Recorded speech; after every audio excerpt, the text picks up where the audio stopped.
So Ed, you've been in the region for a couple of days. We've been visiting a fair few vineyards and growers and having a lot of talks about what we can do in the future.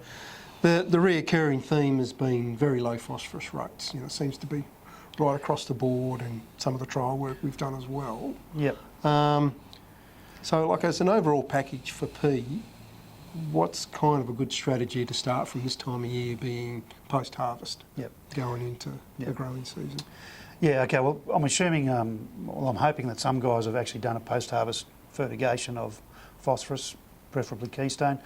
Look, the phosphorus is a pretty tricky element to get right. I think we really need to do a lot of soil tests now to understand where you're at, what's left over. And the inherent nature of this soil is that there's very low phosphorus levels.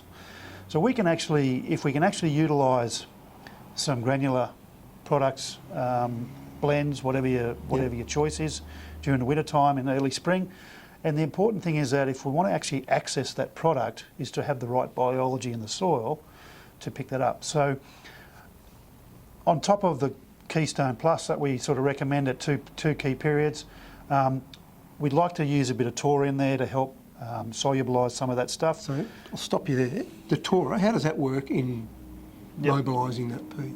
Yeah, so when you add phosphorus and blends with magnesium, and if there's calcium available in the soil, there's a lot of lockup.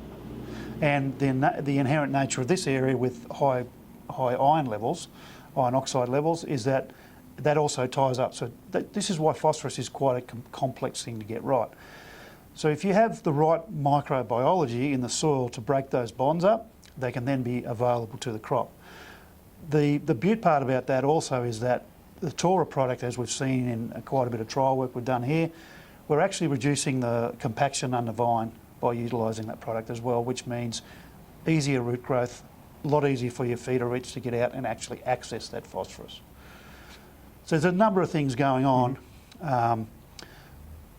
but we know that the key thing is that we make sure that we're putting on adequate levels of phosphorus via your granules and then getting it utilised via the right biology.